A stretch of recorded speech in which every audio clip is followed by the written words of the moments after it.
What's up guys, it's Nicole, also known as Nikki Vegan, and in today's video I'm going to be showing you that recipe that I was working on in my last What I Eat in a Day video. This is a veganized version of a pasta e fagioli, which is a classic Italian soup that's really flavorful and robust, but this is an all veganized version that's super easy to make, very meal prep friendly, and packed with plant-based goodness.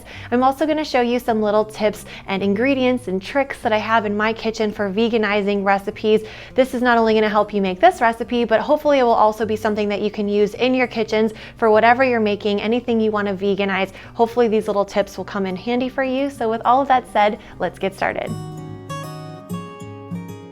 In a large soup pan, you want to go ahead and saute some carrots, onions, celery, and garlic, and you want to let this saute for about 5 to 7 minutes. You really don't want to rush this process, tempting as it may be, because you really do want to make sure that the veggies become really flavorful, kind of release their flavor into the broth, and in order to do that, they really need to caramelize and cook down.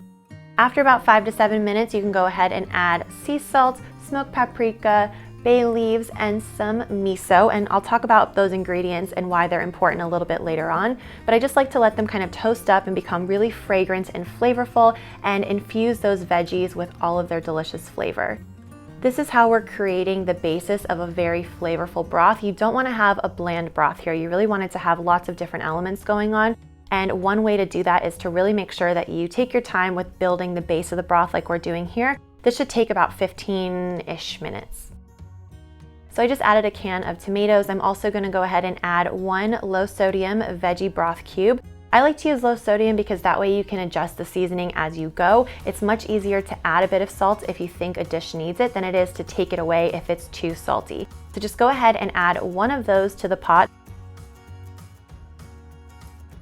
Now that we've made our broth, you can go ahead and add the fagioli element of this pasta e fagioli, and that is white beans. These are white beans that have been soaking overnight, and I love this method of cooking them because they really do cook in the broth and absorb all of that flavor. This does have to simmer for quite a while though, so it's not a difficult recipe. You just kind of throw everything into a pot and let it cook. But if you're short on time, you can use cooked canned white beans, and I have all the directions for the traditional version and the quick version written out in the description box below. Either way, you're gonna go ahead and lower this, let it simmer with a lid on it, and then we can go ahead and talk about my secret magic ingredients that make it easy to veganize any dish. Sustainability and reducing waste is something that is very popular right now, and I think that's so great, but it's also an idea that has been around for ages, and it's one of the reasons that some of the most popular cuisines of the world and some of the best recipes that have ever been created are so flippin' delicious, and that is because people really did try to use what they have and reduce waste when they were creating these recipes. So an Italian soup is a great example of that. People really wanted to utilize the veggies they have on hand and also make the food that they have stretch so they could really feed as many people as possible. And then they would also often do things like add a smoked ham hock to the broth, and this would be a great way to reduce waste for them because it might not be a big enough piece of meat to serve as a main, but it could be used in the broth to not only add flavor, but to also add, a little bit of smokiness and to use whatever little bits of meat were left over so that absolutely nothing went to waste. So obviously as a vegan, I'm not going to use a ham hock that is so traditional in these Italian soups, but instead I'm going to pull some of my favorite magic ingredients to create a very similar flavor. So a ham hock would create 3 things: a bit of smokiness because it's a smoked ham hock, a bit of an umami quality, which is a richness and like a meaty flavor to the broth, which just makes it robust and flavorful and satisfying, even though it is a predominantly vegetable-based soup. And third, it would add a bit of fat, which would add richness and texture and flavor. So to copy that, I'm going to first use a little bit of smoked paprika. This is an absolute essential in my pantry because I find it super versatile. It adds so much flavor, and it is different than regular paprika. Smoked paprika is going to lend a nice smoky charred flavor, and this isn't a smoky soup, but it does have that extra little element of something in the background, and it's that thing that Rachel Ray always says, that nutmeg is the thing that makes people go, what is that? I think smoked paprika is also the thing that makes people say that, and it is super delicious. So you don't want to go overboard on it. It is definitely very flavorful and strong, but a little bit of this goes a long way. So love me some smoked paprika. Now to mimic the umami quality, which again is that like rich meaty flavor, but without meat, I am going to use some miso. Miso is an absolutely incredible ingredient that offers that same kind of richness and depth of flavor that we would get from using a ham hock, but instead It's all vegan, and one of these tubs lasts so long in the fridge. This one is actually made from chickpeas. So for those of you who are soy free, I know a lot of you guys are intolerant to soy. This is all soy free. It happens to be organic,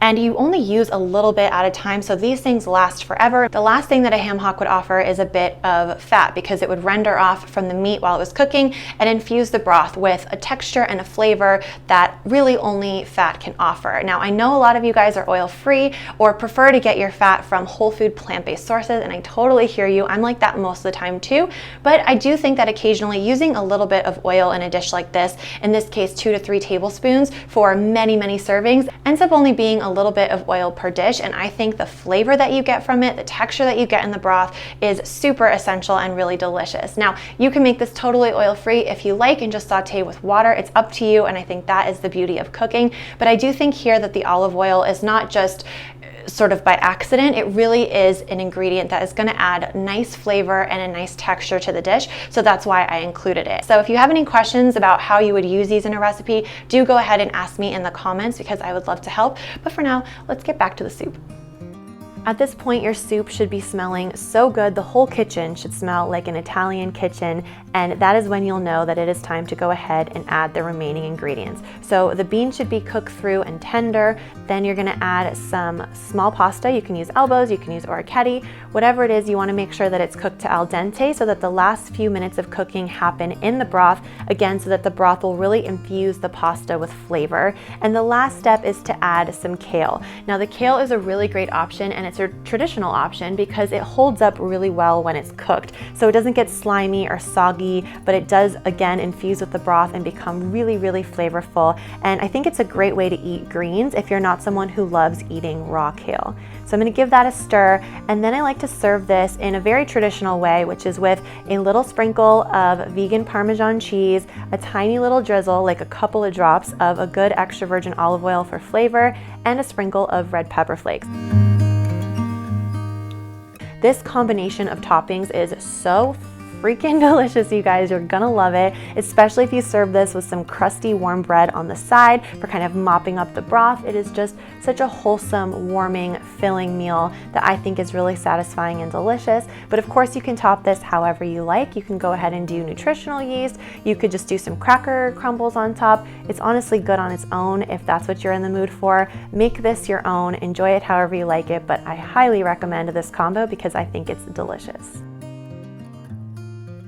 I hope that you guys enjoyed this video. If you did, please give it a thumbs up because that really helps out my channel. For another quick and easy recipe, you can go ahead and click right here. And to see a little behind the scenes of how I created this recipe, you can go ahead and click right here, and I will see you guys in a video very soon. Bye.